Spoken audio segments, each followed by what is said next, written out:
Hey everyone, real quick, the next 3 stories you're about to hear are all true, and they're honestly some of the darkest family mysteries I've ever come across. One ends in a mass hanging, another vanishes without a trace, and the third, 13 kids living chained and starved by their own parents. It's unsettling. But stick around, these stories need to be told.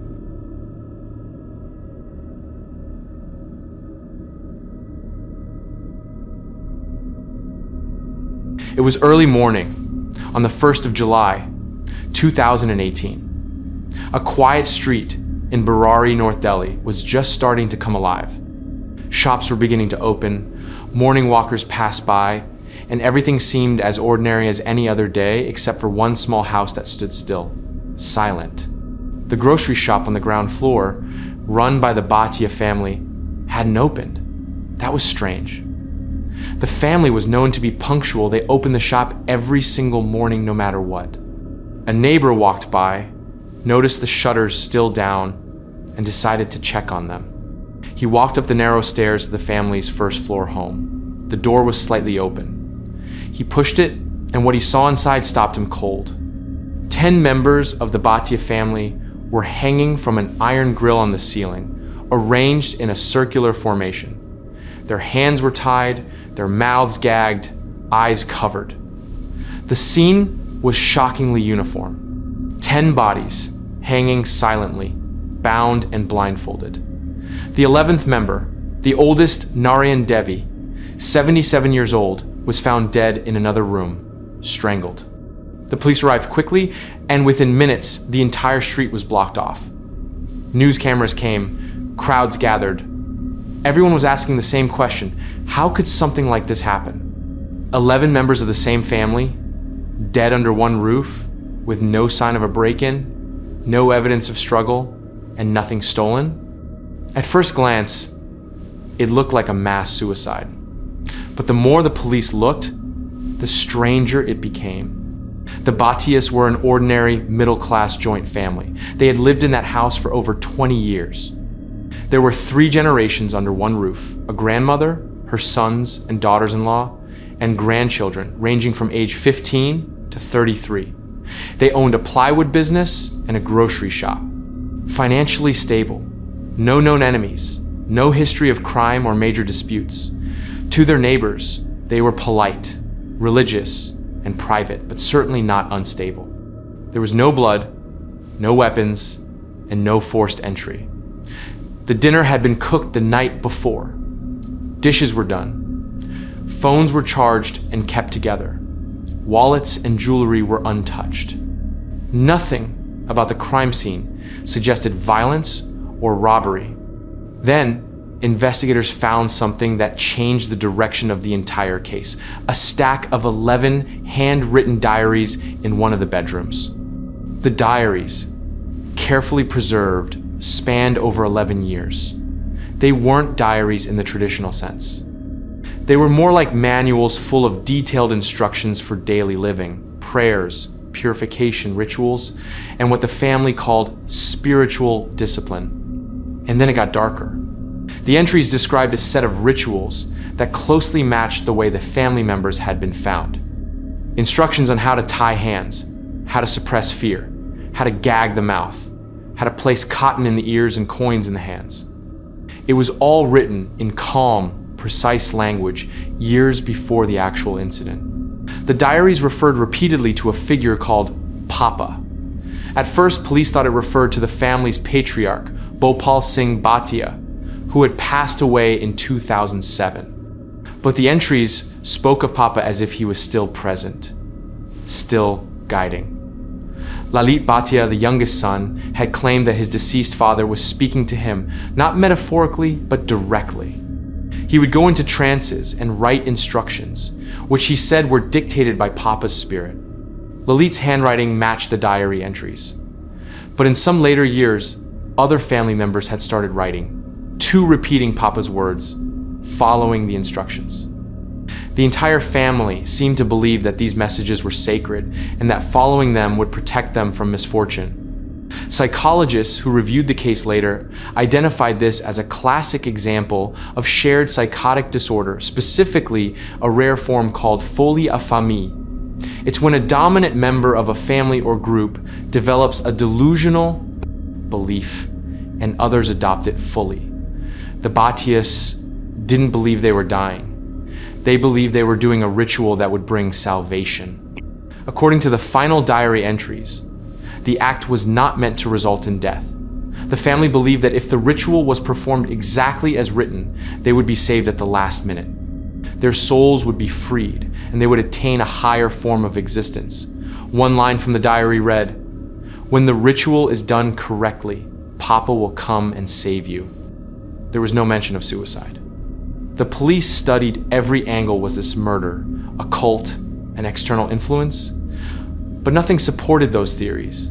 CCTV footage showed family members shopping calmly the day before. They bought plastic stools and electrical cords, items used in the hanging. No one else entered the home. No traces of drugs or sedatives were found in their systems. The deaths occurred between 1 a.m. and 5 a.m. in total silence. The family had followed the instructions exactly. The stools used for the hanging were stacked neatly. The knots were identical. Even the spacing between each body was precise. The scene was eerily coordinated. Narayan Devi, the grandmother, was the only one not hanged. She was found in another room, with marks on her neck that indicated manual strangulation.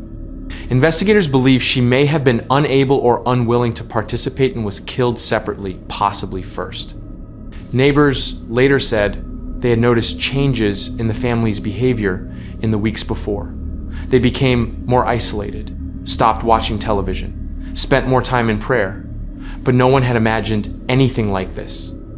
Even the children, including a 15-year-old boy, were fully involved in the rituals. The belief was deeply rooted. What makes this case especially tragic is that no one in the family ever appeared to be in distress. They were not socially cut off. They were not visibly unstable. There were no suicide notes, no last messages, just those diaries, cold, detailed, and completely convinced. In one of the last pages, a line read, "Tonight is the final act. Remain calm, keep your eyes closed, do not fear, salvation is near." When the news broke, it shocked the entire nation. Crowds gathered outside the home for weeks. The house became a site of morbid curiosity. Television channels ran 24/7 coverage. Even after months, people were still searching for answers. How could something like this happen in a normal, modern, educated household? Mental health experts pointed to the dangers of unresolved trauma. After Bhopal Singh's death, Lalit had reportedly suffered a psychological breakdown. Years earlier, he had lost his voice for almost a year following an accident. Since then, he had developed increasingly religious and mystical beliefs. But the issue wasn't just Lalit's delusion, it was how the entire family surrendered to it, trusted it, worshipped it. That kind of blind faith, especially when it grows slowly, over years, can overpower rational thought, especially when it's reinforced daily, wrapped in love, duty, and spiritual promise. In 2021, Netflix released a documentary titled House of Secrets: The Burari Deaths, which brought the case back into public attention. It included interviews with police, family, friends, and psychologists, and for many viewers, it raised more questions than answers. The case is officially closed. No foul play, no arrests, no external involvement, just a family consumed by belief. 11 lives lost to a ritual they thought would save them. The house in Burari still stands. It's been repainted, the nameplate removed. But for those who know what happened there, it will never be just another home. It will always be a reminder of how far belief can go, how invisible mental illness can be, and how even the most ordinary families can carry extraordinary darkness behind closed doors.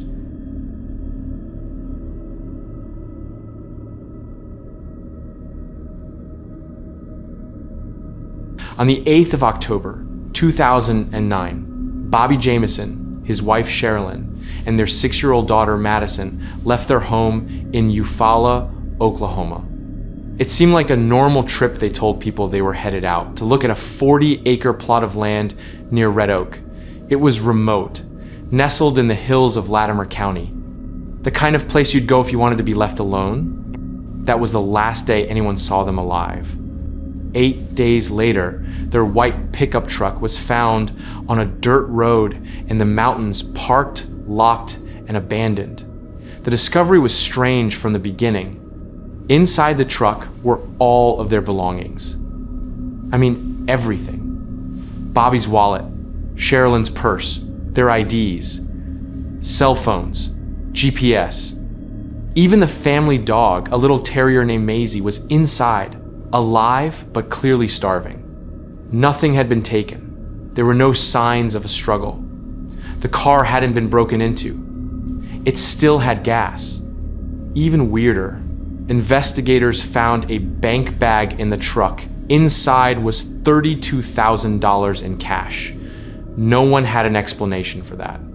Why would a couple with no known income source, living on disability and part-time jobs, carry that much cash into the mountains? And why leave it behind? Immediately, this case started raising red flags. The Jamison family had been talking for a while about getting off the grid. They wanted to buy land, live simply, maybe even build a shipping container home. But this didn't look like a scouting trip. It looked like they were planning to disappear, or like they'd already disappeared without a trace. Law enforcement launched a massive search. Dozens of people combed the woods around the truck. They used search dogs, drones, aerial imaging, thermal scanners, but nothing came up. Not a single clue. No footprints, no clothing, no blood. Just a locked truck full of personal items and a hungry dog. Over time, the search turned cold. But the deeper investigators dug into the Jamisons' lives, the stranger things became. Let's start with their mental and emotional state. Bobby had suffered a back injury in a car accident years earlier. It left him in constant pain and unable to work. He was reportedly on disability and spent much of his time at home. He was quiet, withdrawn, not particularly social. Sherilyn had been diagnosed with bipolar disorder. She was known to have extreme mood swings. Friends said her mental health was up and down, but she was also described as a devoted mother, loving, protective, and fiercely connected to her daughter. Their marriage had issues. There were arguments, silence, distance. But again, nothing that suggested violence or a mental breakdown was coming. Still, investigators found something chilling in the house.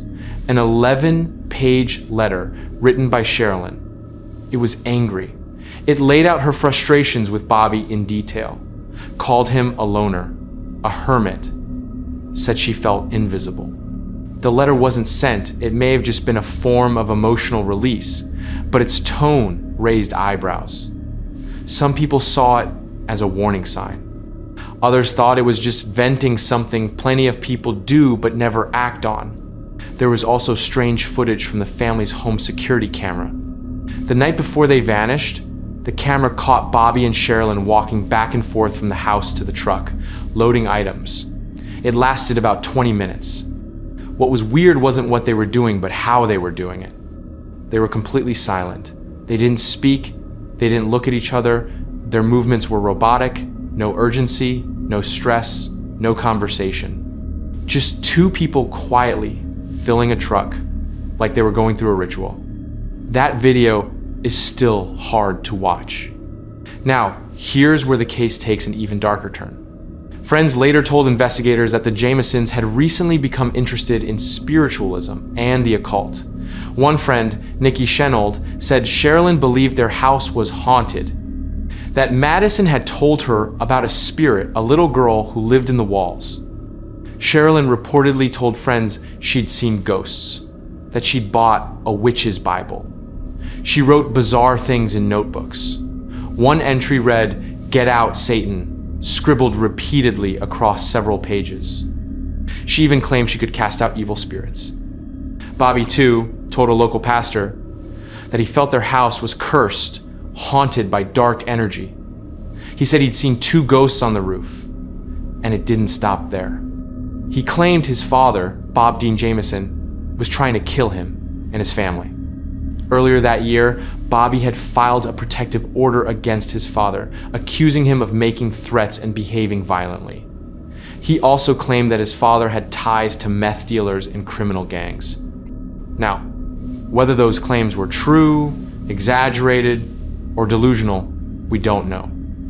But they added another strange layer to an already bizarre story. Bob Dean denied the accusations. He died in 2014, and he was never named a suspect. Still, investigators couldn't ignore the possibility that Bobby's paranoia, real or imagined, may have influenced what the family was planning. So now, let's rewind. You have a couple with mental health struggles, a rocky marriage, a desire to leave their current life, a belief in spirits, a lawsuit against a family member, a huge amount of unexplained cash, strange surveillance footage, and then a complete disappearance. All of it, and still no answers. For years, nothing turned up. No sightings, no activity on their phones or bank accounts. It was like the entire family had evaporated. Then, in November 2013, over 4 years later, hunters stumbled across something deep in the woods, about 3 miles from where the truck had been found. Human remains. Skeletal. Scattered. Some clothing still intact. A child's shoes. A woman's jacket. A skull resting on top of fabric. It was the Jamisons. Forensic testing confirmed that the remains belonged to Bobby, Sherilyn, and Madison. All 3 had died. But how? The medical examiner couldn't say. The bones were too weathered. No bullet wounds. No obvious trauma. No weapons nearby. No definitive cause of death. Just 3 bodies in the open somehow missed by search crews 4 years earlier. Theories exploded online. Some said it was murder. Maybe they were lured out there by someone they trusted. Maybe Bobby's father was involved. Or someone tied to his alleged meth accusations. Maybe it was a cult. Others thought it was a murder-suicide. That one of the parents snapped, killed the others, then themselves. But again, no weapon and no sign of violence. Some suggested they died of exposure, got lost in the woods, and never found their way back. But if that's the case, why did they leave the truck locked, with their phones, wallets, and cash still inside? Why would you leave your child and your dog and just walk away with nothing? None of it adds up. The dog, Maisie, was malnourished but alive when found in the truck. If the family had wandered off with no food or water, why leave the dog behind? Why bring that much money and then not use it? There's also no evidence they were being chased. No signs of pursuit. No signs they ran. It's a puzzle made of all the right pieces except none of them fit. And so, the Jamison family case sits in that uncomfortable space between missing persons and unsolved homicide. It's officially ruled as an undetermined death. No foul play, no cause. Just 3 people who went out into the woods one day and never came back. Every time the case resurfaces, the same questions are asked. Why did they take so much money? Why lock the truck and leave everything? Why weren't they found sooner? And most importantly, what happened in those final moments? It's the kind of case that gets under your skin because it doesn't follow any of the usual rules. There's no clear suspect, no single event, no trail of clues, just fragments, mental health, occult symbols, family tension, a haunting video, and a dog that waited.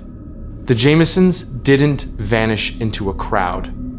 They vanished into empty woods, and for 4 years, no one saw a single trace of them, even when they were right there, just 3 miles away. And that's what makes this story so haunting. Because sometimes the scariest mysteries don't involve monsters or killers or crimes of passion. Sometimes they're just quiet. A family, a truck, a forest, and questions that may never be answered.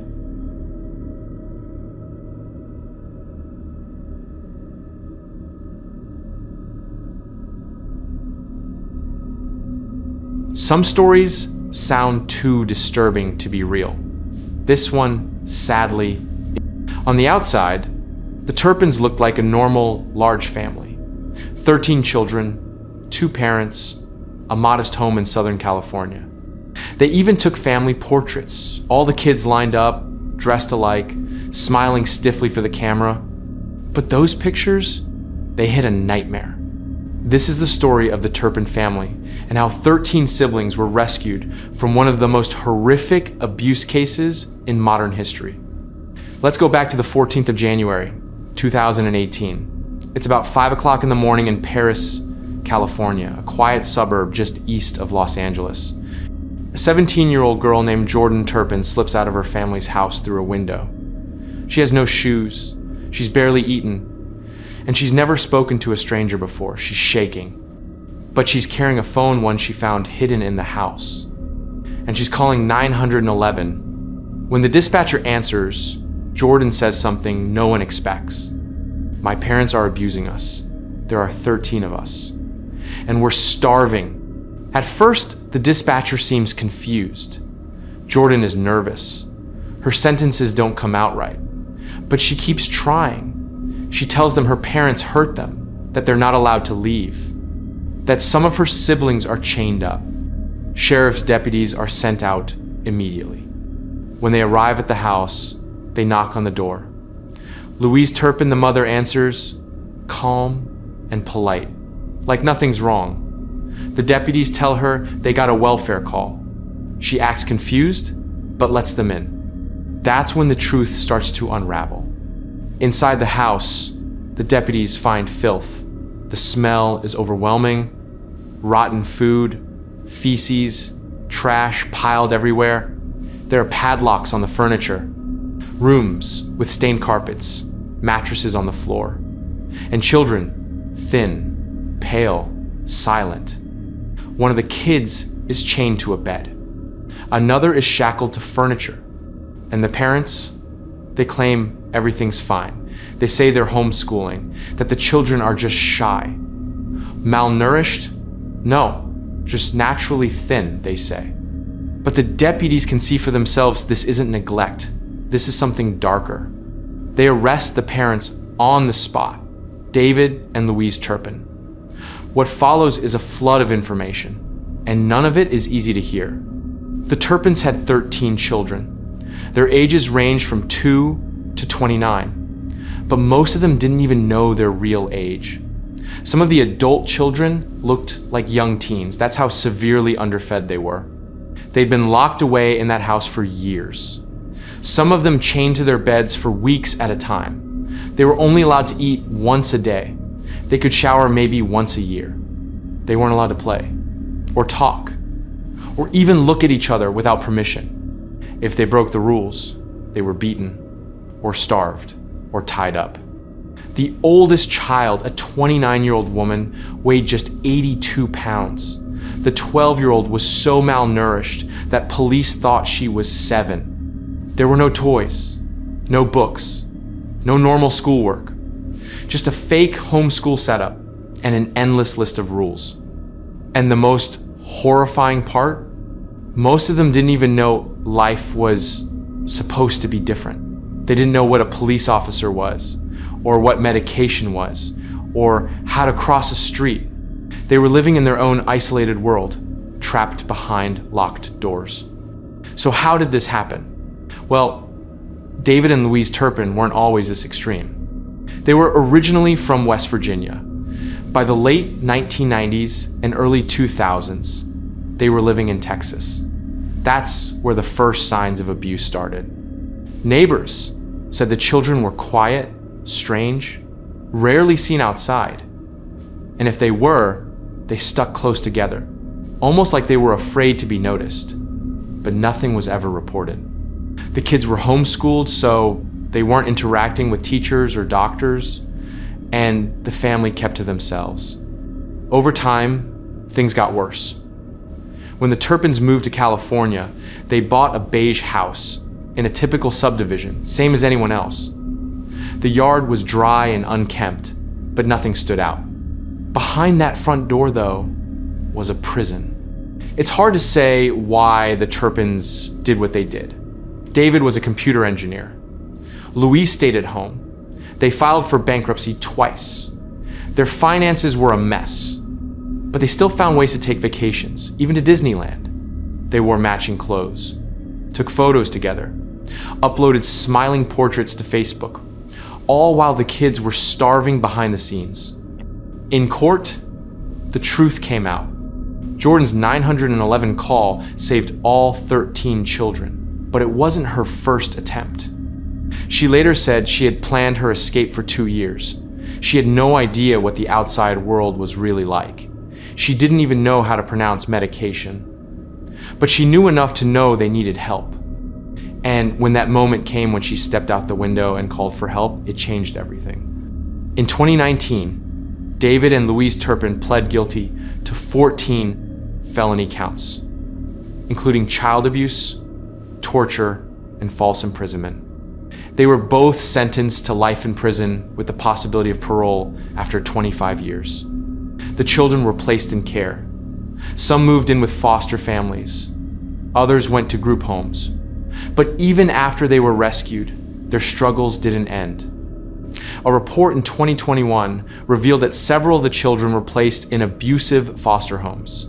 They were promised therapy, education, a chance at a normal life, but in many cases, those promises were broken. Some of the older children tried to speak out. Jordan Turpin went public in a 2021 interview with Diane Sawyer, describing what life in the house had really been like and how hard it was to trust people even after the rescue. She said that while they were free, the trauma hadn't disappeared. They were still learning how to live. They were still healing. This case shocked the world, not just because of what the parents did, but because of how long it went unnoticed. A family in a regular house, in a regular neighborhood, holding 13 children hostage for years. It reminded everyone that abuse doesn't always look obvious. It doesn't always scream. Sometimes it smiles for the camera. It wears matching clothes. It waves politely from across the street. And that's what makes the Turpin story so hard to forget. Because it wasn't in the middle of nowhere. It was in plain sight. And the only reason it ended was because a 17-year-old girl who had never been outside alone found the courage to risk everything and ask for help.